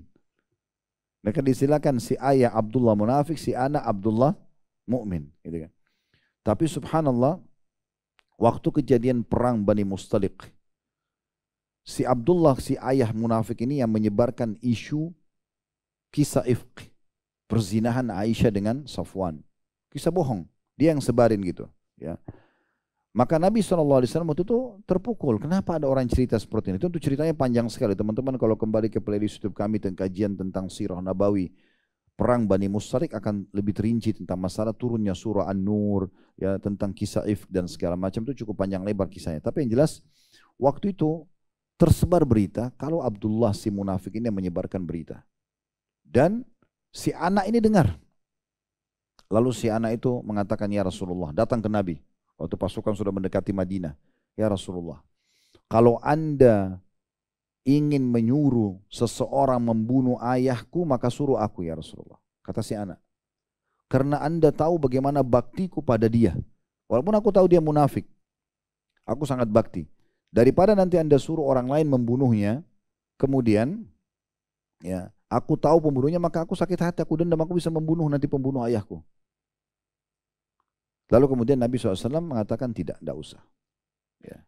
Maksudnya tidak ada perintah untuk membunuh Abdullah bin Abi Salul. Karena itu juga berita masih simpang siur. Walaupun nanti terbukti setelah itu turun wahyu membenarkan kalau dia menyebarkan fitnah itu. Tapi yang jelas teman-teman sekalian, pada saat itu Abdullah si mukmin ini menghenuskan pedangnya. Di masa itu orang kalau mau membunuh orang lain untuk berperang, pedangnya diletakkan di sebelah kanannya. Dia siap untuk menyerang musuh. Maka dia taruh begitu sambil pasukan jalan. Orang-orang semua pada lihat, ini Abdullah si anak ini, orang mukmin ini mau membunuh siapa? Siapa yang di depan? Ini pasukan muslim. Tapi orang terus berjalan karena Nabi SAW jalan di depan. Ternyata dia menunggu kafilah yang terakhir yang ada ayahnya. Lalu kemudian dia dekatnya, lalu dia letakkan pedang itu di leher ayahnya dan mengatakan, wahai ayah, Anda tahu bagaimana baktiku pada Anda. Tetapi ada pernyataan Anda yang mengatakan bahwasanya, itu disebutkan dalam surah Al-Munafikun ya, kalau nanti tiba di Madinah, orang-orang mulia akan mengeluarkan orang-orang hina. Dan Anda menyatakan orang mulia adalah diri Anda, dan Anda mengatakan Rasulullah orang hina. Maka dengan itu, saya tidak akan memindahkan pedang ini sampai Rasulullah yang mengizinkan. Karena Rasulullah yang mulia dan Anda terhina. Anaknya bilang begitu. Ya. Maka pada saat itu tersebar berita sampai ke Nabi SAW. Karena anaknya nggak mau pindahkan pedang dari leher ayahnya. Dan betul-betul dia ingin membunuh ayahnya kalau emang dia sampai menghina Nabi SAW. Maka Nabi SAW mendengar, lalu Nabi menyampaikan berita, sampaikan kepada Abdullah agar memaafkan ayahnya dan melepaskannya. Tapi begitulah, tetap kita disuruh bakti walaupun orang itu munafik. Apalagi kalau hanya sekedar meninggalkan kita saja, gitu kan? Contohnya. Dalam masalah ini, dalam ayat ini, atau dalam hadis ini, saya kuatkan dulu dengan ayat Al-Quran, surah yang masyhur, surah Al-Isra, ya, surah nomor 17, ayat 23 sampai 24, ini ayat yang paling jelas, ya, paling rinci tentang masalah bakti dengan kedua orang tua. Al-Isra, surah nomor 17, ayat 23 sampai 24, yang bunyinya, وَقَضَى رَبُّكَ أَلَّا تَعْبُدُوا إِلَّا إِيَّاهُ وَبِالْوَالِدَيْنِ إِحْسَانًا imma yablughanna 'indakal kibaru atau kibara ahaduhuma aw kilahuma fala taqul lahumā uffin wa la tanharhuma wa qul lahumā qawlan karīmā wakhfid lahumā janāha adh-dhulli minar rahmah wa qur rabbirhamhumā kamā rabbayānī shaghīrā. Perhatikan teman-teman terjemahannya, dalam sekali dan rinci sekali. Dan Rabbmu hai Muhammad, Semua orang beriman juga diajak bicara sama Allah di sini. Berikut bersama dengan orang-orang beriman bersama Muhammad. Telah memerintahkan agar kamu jangan beribadah melainkan hanya kepadanya. Menyembah hanya Allah. Dan hendaklah berbuat baik kepada ibu dan bapak. Di sini diistilahkan dengan ihsan. Orang Arab kalau mengatakan perbuatan yang paling baik dan sempurna diistilahkan dengan ihsan. Makanya level tertinggi dalam agama kita setelah muslim, mukmin ada muhsin, ya. Ada Islam, iman dan ada ihsan, ya. Itu yang tertinggi. Allah mengatakan wabil walidaini ihsana. Buat semaksimal mungkin yang belum pernah kalian buat kepada orang tua kalian. Dari senyuman, dari tatapan mata yang syahdu, dari sentuhan tangan yang lembut, dari tutur kata yang santun, dari pemberian yang terbaik, dari mengalah, dari minta maaf, semuanya yang terbaik masuk dalam makna ihsan. Ini Allah titahkan dan perintahkan secara langsung. Lalu Allah rincikan seperti apa berbuat baik atau ihsan itu. Allah bilang, jika salah seorang di antara keduanya atau kedua-duanya sampai berusia lanjut dalam pemeliharaanmu. Kalau sudah tua sekali, udah pikun bahkan. Ini kan biasanya lebih rewel ya. Karena sudah tua, sering marah-marah, maaf, atau buang hajat sembarangan. Saya pernah lihat ada kerabat kami begitu, sudah tidak bisa lagi ngurus dirinya, sudah sangat tua. Allah membahasakan, kalau mereka dua-duanya atau salah satunya dalam pemeliharaanmu, mampu kamu jangkau, kamu tahu tempat mereka, dan mereka sudah usia lanjut, maka sekali-kali jangan engkau mengatakan kepada keduanya, ibu ini, ayah ini, ya gitu. Kalau kata-kata saja kata ulama tidak boleh, berarti kata yang lain tidak boleh. Lebih berat gitu kan. Kalau dalam Al-Quran dikatakan terjemahan kita ya. Nak tolong ambilin ini, nak tolong bantu ini, nak tolong antar. Ibu ini, ayah ini tidak tahu saya lagi sibuk. Ya. Kadang-kadang kalau ditelepon sama ibunya sama ayahnya, ya maaf ya saya lagi sibuk ini, lagi meeting. Tinggalkan semua itu, gak ada urusan. Ini sering kami sampaikan dalam kisah luar biasa, nih, kisah para ulama-ulama. Di Saudi ada kisah nyata ulama lagi pengajian, ribuan orang yang hadir, ibunya telepon, lalu kemudian dimatikan sama dia mikrofon. Dia lihat telepon, dia nggak biarin. Dan saya ikutin ini, setiap ayah saya atau ibu saya sudah meninggal waktu saya umur 4 tahun ya. Tapi kalau ayah saya itu memang baru meninggal kemarin COVID. Kalau beliau telepon saya berhentikan pengajian, jawab dulu. Dan saya tidak katakan saya lagi pengajian. Kalau beliau tanya lagi ngapain, saya bilang lagi pengajian. Baru bilang oke, nanti saya telepon, tidak masalah. Tapi ini beliau ditelepon sama ibunya, kemudian dia matikan mikrofon, dia bilang maaf, ibu saya telepon, ya, kita hening dulu, dimatikan mikrofon, lalu dia jawab, Assalamualaikum. Kalau ibunya tanya, apa kabar nak? Baik. Kata ibunya, ibu kangen nak, pengen duduk makan sama kamu. Dia bilang baik ibu. Ada yang lain? Nggak ada. Baik, saya datang sekarang. Assalamualaikum, tutup. Langsung dia bilang jemaah, dia menyalakan lagi mikrofonnya, jemaah sekalian, ibu saya lagi butuh sama saya. Maka pengajian hari ini libur. Subhanakallahumma bihamdika kafara majlis, pulang. Ya. Ribuan orang jemaah ditinggalin buat ibunya. Ada nggak di masa ini? Kadang-kadang kita subhanallah cuma meeting sama 3-4 orang. Belum tentu juga berhasil proyek itu. Ibu jangan telepon terus ibu gitu ya. Ayah ini nggak ngerti ini ada meeting miliaran ini ya segala macam. Dia pergi ke ibunya. Dia makan sama-sama dan dia tidak bilang, ibu tadi saya lagi pengajian loh, ibu telepon, enggak. Dia tidak ceritakan apa-apa sama ibunya, pokoknya yang penting ibunya bahagia. Kisah yang lain, seorang ulama juga di Saudi ditelepon sama ayahnya, tadi itu ayah, ibunya ini ayah. Ayah telepon, dimatikan sama mikrofon, tapi orang berbeda ya. Dimatikan mikrofon sama dia bilang, maaf jemaah ayah saya lagi telepon, dimatikan mikrofonnya supaya enggak ada suara seakan-akan bukan pengajian, lalu Assalamualaikum. Ayah cuma bilang, nak, ayah lagi mau jamu teman-temannya ayah butuh 5 ekor domba. Baik, ada yang lain ayah? Enggak, sudah enggak ada, itu saja. Dia tinggal di Jeddah orang ini, ayahnya tinggal di Qasim, 1000 km jarak kurang lebih. Dia bilang baik ayah.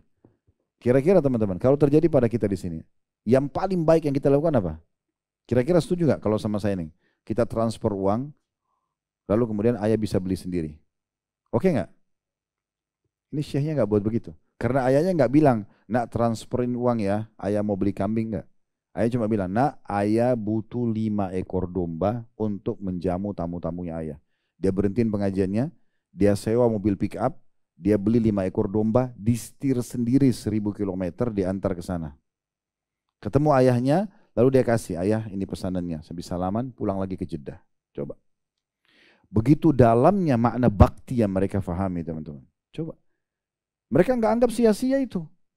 Mereka anggap itu satu pahala yang luar biasa. Setiap roda kendaraan yang jalan itu pahala. Ini harus difahami baik-baik ini. Ya. Lalu kata Allah SWT selanjutnya, jangan kalian pernah, kalau sudah tua saja, nggak boleh bilang, rewel. Apalagi kalau orang tua kita tidak rewel, nggak pernah telepon, nggak pernah apa gitu kan. Kadang-kadang saya gitu, kalau ketemu ayah saya, Afwan ayah, bah ini saya panggil abah ya, anak nggak sempat telepon kemarin. Oh ya nggak apa-apa nak. Walaupun kata-kata nggak apa-apa, tetap aja. Saya merasa berdosa sendiri. Tetap harus satu hari itu telepon, tanya.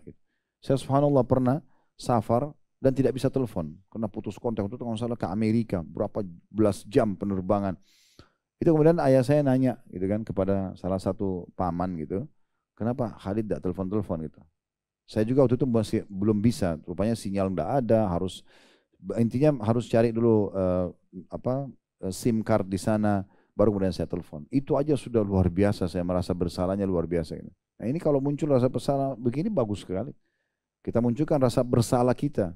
Walaupun mereka tidak butuh, tetap aja kita harus bisa merasa ini peluang pahala buat saya. Mumpung mereka masih bernafas, kalau mereka sudah meninggal, udah terbatas sekali. Kayak saya sekarang terbatas sekali. Ya, hanya bisa sedekah, hanya bisa haji dan umroh gitu kan. Kalau untuk datang, makan sama-sama, duduk, itu mahal sekali, udah nggak ada.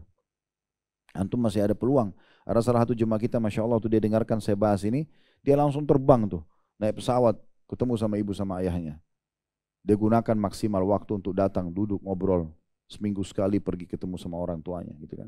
Yang punya rezeki, datangkan orang tua ke Jakarta, muliakan mereka. Dan ingat, kata Nabi SAW dalam hadis yang sahih, berbaktilah dengan kedua orang tua kalian, Allah akan berikan kalian anak-anak yang berbakti dengan kalian. Kuncinya di situ. Siapa yang durhaka sama orang tuanya sekarang, anak-anaknya akan durhaka nanti. Saya punya teman dekat, salah satu syekh tinggal di Syria, tapi pernah datang di Indonesia. Kami bicara masalah bakti sama orang tua. Dia cerita, salah satu pengalaman, dia bilang di kampung saya di Syria, waktu itu ada satu orang ayah terkenal sekali, punya satu anak laki-laki, cuma satu anak laki, dia tidak punya anak lagi. Tapi dia sangat sayang sama anak laki-lakinya, sampai apa saja anak laki-laki minta dikasih sama dia. Satu waktu dia bilang jalan di depan masyarakat, ada pasar lagi jalan, saya juga ada di situ kata dia. Kemudian si anak ini minta, ayah tolong belikan saya itu, dia lihat satu benda, tolong belikan saya itu. Lalu si ayah mengatakan, baik nak, kita pulang ke rumah dulu ambil uang. Tapi anak ini nggak sabaran, dipukul ayahnya. Jatuh ayahnya di tanah. Orang satu pasar lihat ini ngamuk, mau keroyokin si anak ini. Lalu si ayah mengatakan, jangan pukul anak saya. Ada satu orang bilang di situ, Kak Anda ini masih mau sayang sama anak begini, durhaka, pukul Anda begini, bagaimana caranya? Dan ini kalau dibiarkan nanti jadi contoh bagi masyarakat. Orang pikir nggak apa-apa pukul ayahnya, ini nggak mungkin, ini nggak masuk akal. Lalu kata ayah itu apa? Ini kisah, ini saksi bahasannya. Kata si ayah apa? Jangan pukul dia, karena saya tiba-tiba teringat, saya waktu berumur seperti dia, masih 20 tahun atau 18 tahun, dulu saya pernah jalan di tempat ini bersama ayah saya dan saya pernah pukul ayah saya di sini. Allah balas langsung sama. Begitu mudahnya dan begitu banyaknya justru terbalik orang yang anaknya bakti sekali sama dia. Bahkan kadang-kadang dia tidak bisa berpikir dari mana anak ini bisa tahu seperti ini. Ya, walaupun dia belum ajarkan, ternyata karena bakti dia sama orang tua. Saya dulu waktu abah datang ke Jakarta, saya bilang tolong bah, kasih anak kesempatan untuk bisa dapat pahala. Jadi tolong abah jangan nolak kalau saya anak minta apa-apa gitu. Oh ya silakan, udah. Jadi kalau dia mau keluar pakai sendal, saya bawain, saya kasih pakai sendalnya. Kalau mau naik mobil, saya bukain pintu mobilnya. Dahulukan setelah dia naik, baru saya pindah ke sebelah, tutup pintunya baru saya naik. Apa mau makan, saya dahulukan beliau. Pokoknya apa saya coba dahulukan. Subhanallah, Allah karunia saya anak laki-laki. Waktu itu masih kecil, masih 3 tahun. Sekarang sudah Masya Allah hampir 10 tahun umurnya. Dia 3 tahun, dia lihat itu. Allah perlihatkan depan mata saya. Waktu saya mau keluar, saya siapin sendal ayah saya. Anak ini datang ke rak sepatu, ambil sepatu sandal saya, kasih juga buat saya. Waktu saya bukain pintu ayah saya, dia karena masih kecil nggak jangkau, tapi dia mau buka pintu supaya saya naik di pintu. Dan seterusnya. Gitu ya. Subhanallah, Allah perlihatkan depan mata langsung anak itu bisa berbuat baik karena kita buat baik kepada orang tua kita. Lalu Allah bilang teman-teman sekalian, dan jangan engkau membentak keduanya. Ini bentuk bakti yang sangat tinggi adalah merendah tadi, mengalah, ya, tidak membantah. Sebaliknya berarti durhaka, membantah, ya, menolak, ya, dan seterusnya. Dan ucapkanlah kepada keduanya perkataan yang karima. Subhanallah, makna karim ini, kalau kita mau larikan ke personel, ke orang, kalau orang itu sangat baik, santun, sopan, dermawan, pokoknya luar biasa lah, murah senyum, orang Arab bilang karim. Orang Arab bilang karim. Pokoknya kita tidak temukan celah buruknya. Kalau kita ketemu dia senyum. Kalau dia memberi maksimal. Dia selalu mendahulukan kita. Itu orang, oh ini orang karim gitu ya. Orang biasa bilang begitu. Ya. Makanya salah satu sifat Allah SWT itu. Ya. Baik. Ini makna karim ya. Dan Allah mengatakan kepada kita semua untuk kedua orang tua, wa qul lahuma qawlan karima, dan ucapkanlah kepada keduanya perkataan yang karim. Pilih tutur kata yang paling baik, yang paling santun, intonasinya yang paling tepat, ya. Itu yang diucapkan kepada orang tua. Dalam kondisi mereka tua walaupun mereka marah-marah gitu. Lalu ucapkan tambah lagi, ya Rabbku, sayangilah keduanya, sebagaimana mereka berdua telah mendidikku di waktu kecil. Mungkin ada orang yang mengatakan, tapi kan orang tua saya tidak sempat didik saya, Ustaz. Saya sudah bilang, ulama merincikan. Makna mendidik di sini bukan berarti dia atau mereka berdua harus mendidik kita dari kecil dengan duduk ngajarin kita. Itu kalau ada yang lakukan orang tuanya sangat luar biasa pahalanya. Tapi masuk dalam makna mendidik adalah dia atau mereka berdua menjadi penyebab kita ada sehingga kita bisa menjadi orang yang terdidik. Nah itu masuk dalam maknanya. Jadi kita bisa sekolah, tumbuh besar, walaupun orang tua kita sudah meninggal atau tidak urus kita, itu termasuk dalam makna mendidik. Karena penyebabnya kita bisa belajar, kita bisa bekerja, kita bisa menikah karena mereka berdua. Kan gitu. Jadi jangan dibatasi dengan itu. Sehingga pernah ada yang tanya kami dalam pengajian, Ustaz, ibu saya sama ayah saya nggak pernah urus saya dari kecil. Sekarang saya sudah sukses, tiba-tiba datang mengaku sebagai ayah dan ibu. Apakah saya tetap harus bakti? Oh iya, harus bakti. Nggak bisa tidak. Bahkan apapun yang kita lakukan teman-teman tidak ada nilainya itu. Tidak bisa membalas kebaikan mereka. Abdullah bin Umar radhiyallahu anhu pernah kedatangan seseorang lalu mengatakan, wahai Abdullah bin Umar, saya punya seorang ayah sudah sangat tua, lumpuh di atas ranjang, nggak bisa bergerak. Saya selalu tiap hari urus, saya mandikan, saya gantiin bajunya, bahkan bahasa orang itu, kalau ayah saya buang air besar dan buang air kecil, saya tampung dengan kedua telapak tangan saya, kencing, maaf, dan buang air di tangan saya. Saya tidak merasa jijik. Apakah saya sudah membalas baktinya? Kata beliau Umar, sama sekali belum. Orang itu bingung. Saya lakukan itu belum, saya balas bakti orang tua saya? Kata dia belum. Karena kata beliau Umar, sekarang kamu melakukan itu karena kamu berharap mendapatkan balasan dari perbuatanmu itu. Kamu berharap pahala. Dan juga kamu berharap kapan orang tuamu meninggal supaya kau berhenti dari tugas itu. Tapi dulu waktu kau masih kecil, orang tuamu membersihkan kotoranmu tidak berharap, tidak berpikir masalah pahala. Dia tahu itu tanggung jawab dia saja sebagai ayah atau sebagai ibu. Dan sebenarnya dia tidak berharap berhenti dari tugasnya itu. Jadi tidak bisa ketemu antara kita dengan kedua orang tua kita. Selanjutnya dalam surah An-Nisa, surah nomor 4 ayat 36 juga Allah mengatakan wa'budullaha wa la tusyriku bihi syai'an wa bil walidaini ihsana wa bidzil qurba wal yatama wal masakin wal jari dzil qurba wal jari al junubi was sahibi bil jambi wa ibnis sabili wa ma malakat aymanukum innallaha la yuhibbu man kana mukhtaran fakhura. Surah An-Nisa ayat 36. Terjemahannya, dan beribadahlah kepada Allah selama hidup, selama masih bernafas, ibadah kepada Allah. Dan jangan kamu mempersekutukan dengan sesuatu apapun dengannya. Patung, batu, jimat, tidak penting semua. Allah nggak butuh perantara, langsung meminta kepada Allah. Dan setelah beribadah kepada Allah tidak buat syirik, berbuat baiklah kepada kedua orang tua, karib kerabat, anak-anak yatim, orang-orang miskin, tetangga dekat, tetangga jauh, teman sejawat, ibnu sabil, orang terputus jalan, dan hamba sahaya yang kamu miliki. Sungguh Allah tidak menyukai orang-orang yang sombong dan membanggakan diri. Maksudnya kalau di bab orang tuanya, setelah dewasa, setelah mampu, kemudian dia menyombongkan diri terhadap kedua orang tuanya. Nah, ini yang dimaksud di sini juga ada larangan untuk tidak ya bakti sama orang tua, ya, suatu durhaka.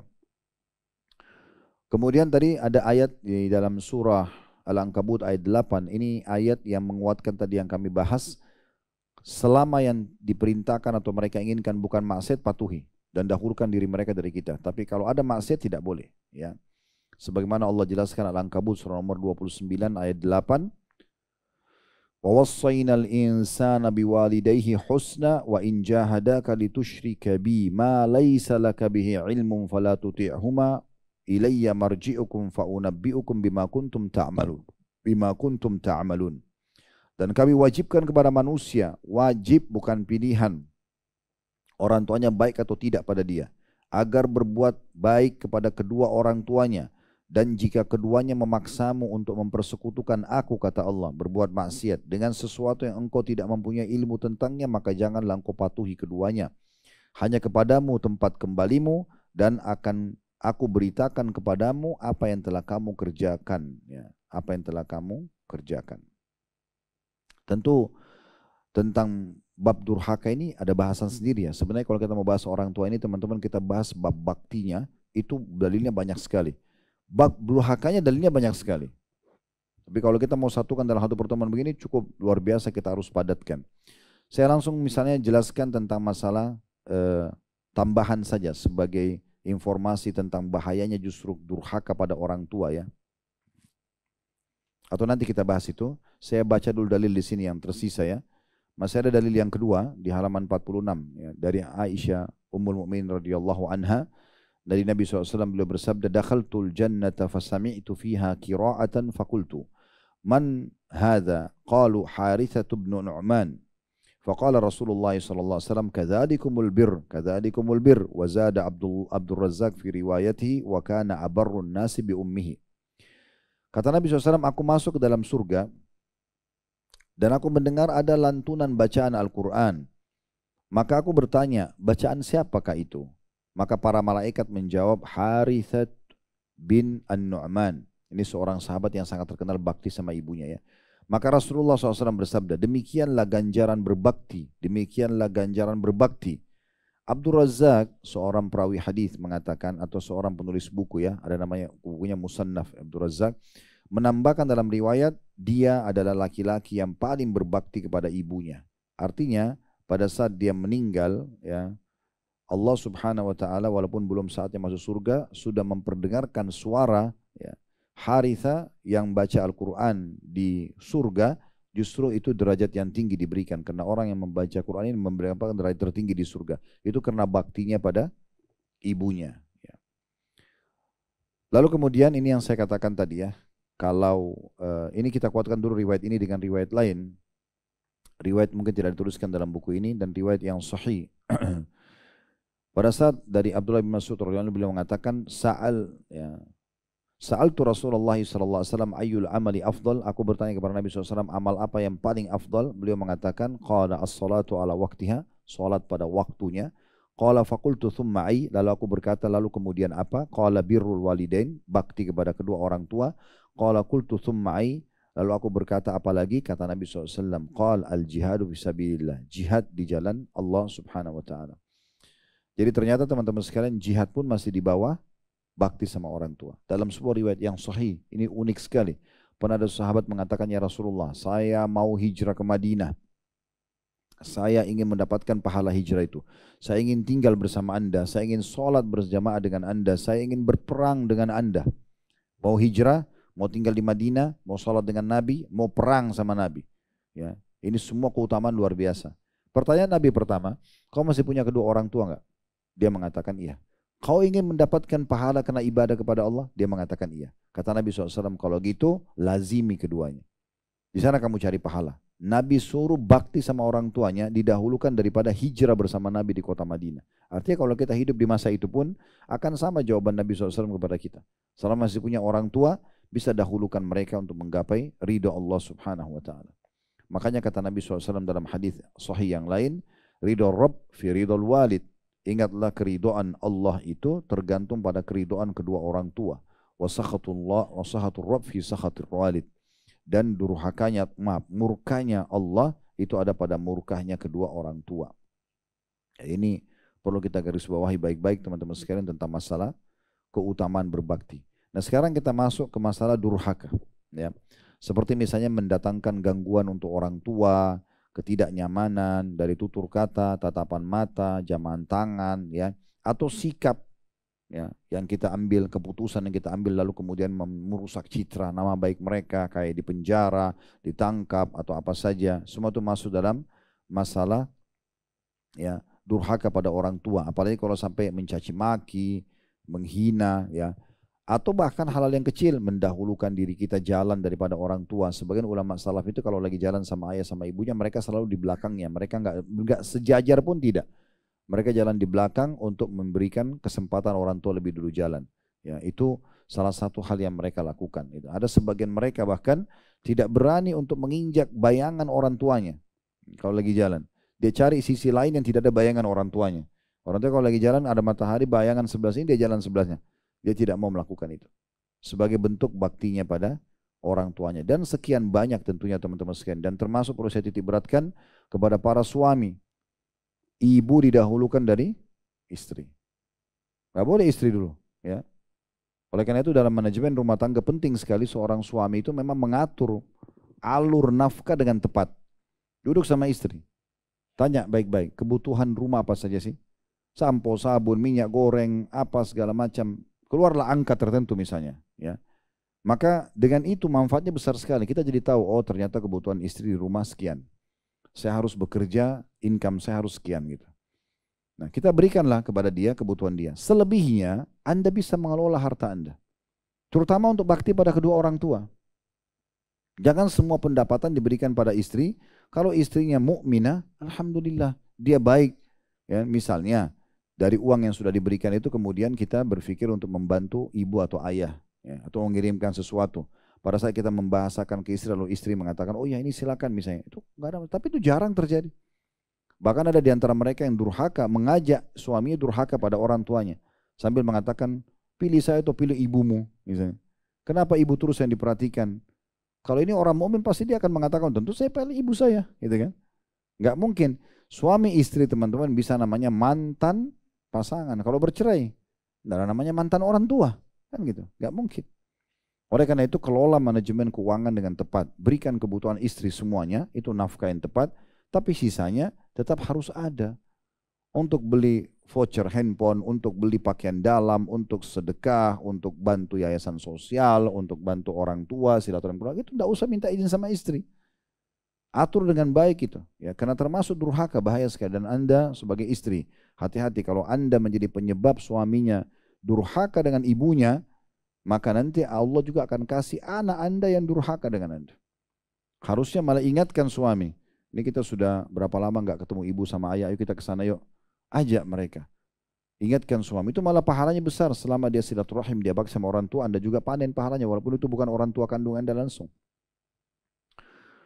Kemudian kita masuk teman-teman sekalian, di sini penulis menulis di halaman 47 tentang hukuman. Ya. Di antara dalil tentang masalah durhaka sama orang tua, ini sudah cukup sebenarnya, dengan ini saya sudah cukup dalilnya, ya.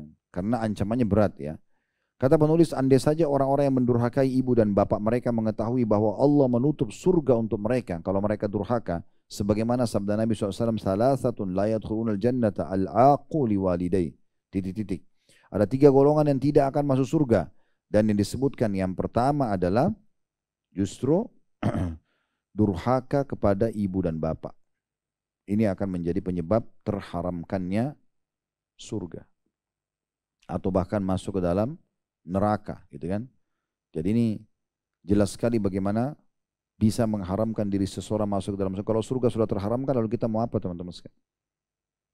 Itu target utama seorang mukmin. Tidak mungkin lagi ada yang lebih tinggi daripada surga itu sendiri. Baik, kita masuk ke selanjutnya. Lalu kata penulis, dia ingin menyinggung tentang masalah silaturahim, ya. Namun sebelum masuk ke situ saya perlu titik beratkan, dalam pembagian ayah dan ibu ini, kalau dalam pelayanan ya, maka dahulukan ibu. Kalau dalam hal-hal lain nanti kita jelaskan seperti penisbatan nasab, izin keluar rumah, ya, kemudian wali pernikahan bagi wanita, ini tidak boleh kecuali ayah. Jadi banyak orang salah faham dengan hadis Nabi SAW waktu Nabi atau seorang sahabat mengatakan, ya Rasulullah, man ahakku bisuhbati, siapa yang paling pantas aku layani? Maka Nabi SAW mengatakan ummuka, ibumu, lalu dia mengatakan siapa lagi ibumu, sampai 3 kali, yang keempat kali baru Nabi SAW mengatakan ayahmu. Lalu mereka memukul rata, oh semuanya ibu didahulukan. Enggak, keliru. Dalam pelayanan iya, misalnya ibu kita mengatakan, nak tolong ambilin saya makanan, atau ambilin ibu makanan. Ayah juga mengatakan, nak tolong ambilin ayah makanan. Kita dahulukan ibu kita. Semua pelayanan, mau diajak, mau ditemani pergi, mau apa saja dahulukan ibu dalam pelayanan. Tapi nasab, tidak boleh. Walaupun ibu kita mengandung 9 bulan, tetap nasab kita kepada ayah. Nggak bisa diganti. Apalagi ada sebagian orang, na'udzubillah, dia ganti nasabnya, kalau perempuan habis nikah, ganti nasabnya ke suaminya. Ini kenapa ini? Diganti. Ya. Tidak pernah kita dengar teman-teman Aisyah Muhammad. Pernah dengar? Aisyah binti Abi Bakar. Hafsah Muhammad. Tidak pernah. Hafsah binti Umar. Bahkan Sofia ya, binti Huyai. Sofia istri Nabi, orang Yahudi yang masuk Islam. Tahu Huyai itu siapa? Pendeta Yahudi yang mati terbunuh dalam keadaan kafir. Itu mertuanya Nabi. Tetap namanya Sofia binti Huyai. Gak diganti. Kan gitu.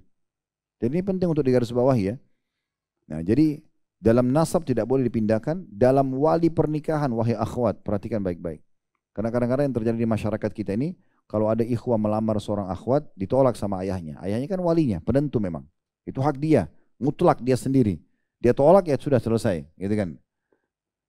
Nah kadang-kadang kalau ditolak, dia datang dekati ibunya si perempuan. Diberikanlah hadiah, diberikanlah ini, sampai ibunya lunak, ibunya mengatakan tidak apa-apa nikah aja. Lalu terjadi pernikahan tanpa persetujuan si ayah. Ini haram, batal pernikahannya. Kata Nabi SAW, ayyam mamra'atin ankaha nafsah bighairi idni wali wa fanikahu wa batil. Perempuan manapun yang coba-coba menikahkan dirinya tanpa izin ayahnya, maka nikahnya batal. Walaupun ibunya setuju 1000 kali. Ya. Ini penting sekali. Oleh karena itu harus difahami posisi ayah dan ibu di sini. Baik, selanjutnya paragraf terakhir di sini, di halaman 47 sampai 48 ya. Penulis menyinggung masalah silaturahim. Terkait silaturahim, ia adalah salah satu sebab terbesar yang dapat menyelamatkan seseorang dari azab Allah dan meraih surga. Nabi SAW bersabda, Atibil kalama wa abshis salama wasilil arhama wasalli bil layli wan nasu niyamun thumma dkhulil jannata bisalam. Baguskan perkataan kalian, tebarkanlah salam di antara kalian, sambunglah silaturahim di antara kalian, solatlah di malam hari manakala manusia sedang tidur. Setelah itu silahkan masuk surga dengan selamat. Hadis diriwayatkan oleh Ibnu Hibban. Dari hadis ini teman-teman sekalian sebenarnya sudah kita singgung tadi ya. Banyak sekali kita singgung tentang masalah silaturahim, bahkan kita dahulukan tadi membahasnya. Namun salah satu hadis yang menyebutkan tentang keutamaan silaturahim adalah yang disebutkan di sini. Dari hadis ini ada amalan-amalan yang ringan sekali bisa kita lakukan dan bisa kita rutinkan, dan itu sudah merupakan pintu surga. Disebutkan di sini, baguskan perkataan, jaga tutur kata yang santun, jangan menyakiti orang. Yang keluar dari lisan kita ini mulai sekarang hanya yang baik-baik saja. Kalau bukan perintah agama, zikir, doa, baca Quran, misalnya nasihat-nasihat, atau yang mubah minimal, tanya kabar orang, gitu kan. Dan yang mubah-mubah. Kalau untuk masuk gunjing, fitnah, caci, semua tidak ada. Dan kata Nabi SAW, orang mukmin tidak pernah menjadi orang yang suka melaknat, bertutur kata yang kotor, dan juga berkata yang kasar. Itu bukan sifat orang mukmin. Orang mukmin itu selalu santun. Bahkan Nabi SAW ajarkan kepada Aisyah radhiyallahu anha pada saat ada Yahudi lewat lalu mengatakan Assalamu alaikum, semoga kematian untuk kalian. Itu orang Yahudi bilang untuk Nabi Assam. Bedanya cuman habis sin alif. Kalau diganti jadi lam alifnya, Assalam artinya keselamatan. Orang Yahudi pikir Nabi nggak dengar. Maka Aisyah marah lalu mengatakan, semoga Assam buat kalian, wahai orang Yahudi. Nabi sudah jawab sebenarnya waktu mereka bilang Assam alaikum, Nabi bilang wa alaikum. Apa artinya wa alaikum? Dan untuk kalian, tapi Nabi dengan santun aja biasa, nggak marah, nggak apa gitu. Tapi Aisyah marah-marah mengatakan, semoga sam buat kalian, kematian buat kalian. Kata Nabi SAW, Aisyah, tenang aja. Kata Aisyah, ya Rasulullah, Anda tidak dengar apa yang mereka bilang. Mereka bilang assam. Kata Nabi SAW, apa kau tidak dengar apa yang saya jawab? Saya udah jawab. Ingatlah, doa kita kepada Allah untuk mereka dikabulkan, dan doa mereka kepada Allah untuk kita tidak dikabulkan. Jadi kalau mereka Yahudi bilang semoga umat Islam mati, nggak akan dikabulin sama Allah. Tapi kalau kita bilang ya Allah musnahkan mereka, itu bisa Allah kabulkan. Maka selesai. Nggak usah mencak-mencak, marah-marah gitu. Udah, biasa aja. Maka itu tutur kata yang jadi walaupun sebenarnya orang marah bisa menguturkan dengan kata tutur kata yang baik, sudah cukup. Itu sebenarnya sudah menunjukkan balasan buat mereka gitu ya. Yang kedua, tebarkan salam, hidupkan salam itu. Jangan cuma sekedar diucapkan pada saat orang yang dikenal saja, tulisan atau lisan ya. Saya pernah punya pengalaman naik di PGC waktu itu ya, karena kita di Jakarta jadi saya sebutin. Kemudian naik ke lantai 7 mau sholat. Pas naik lift, kemudian saya lihat orang rame. Saya tahunya ini mau ke masjid semua. Saya ucapkan Assalamualaikum warahmatullahi wabarakatuh. Semua pada lihat wajah saya. Kenal nggak ya gitu ya. Waktu itu saya belum di media kayak sekarang. Ini siapa orang ini kok ucapin salam gitu ya. Kayak enggak ada satupun yang jawab salam. Mungkin ada 7 atau 8 orang di situ. So, aneh benar. Oh, salam itu kayak sesuatu yang aneh. Kenal nggak? Kalau kenal baru ucapin salam. Sementara Nabi SAW mengatakan dalam hadis riwayat Muslim waktu ditanya oleh seorang sahabat, ayu islamin khair, apa dalam Islam amalan yang paling baik, dicintai Allah, besar pahalanya, cepat mengampuni dosa? Kata Nabi SAW, tuti'imut ta'am, memberikan makan orang lain, traktir atau memberikan makan orang lain, wa tusallimu ala man ta'rif wa man lam ta'rif, dan engkau ucapkan salam kepada orang yang kau kenal dan tidak kenal. Yang ketiga, saksi bahasan kita ini, sambunglah silaturahim. Sudah kita jelaskan panjang lebar tadi, rahim dan segala macam. Kemudian solat di malam hari pada saat manusia tidur. Ini adalah solat tahajud. Ya, tentu di sini ulama menjelaskan, kalau seseorang itu sudah terbiasa menjaga amalan sunnah, maka amalan wajib pasti akan terjaga. Antum kalau sudah biasa solat duha, solat tahajud, tahiyat masjid, qobliyah, solat wajib terjaga. Otomatis itu. Sudah biasa puasa Senin Kamis, Ramadan akan terjaga. Kan tidak masuk akal ada orang Senin Kamis Ramadan nggak puasa kan? Nggak masuk akal orang sholat duha tapi nggak sholat 5 waktu, itu nggak mungkin. Itu berarti pemahamannya sudah ngawur gitu.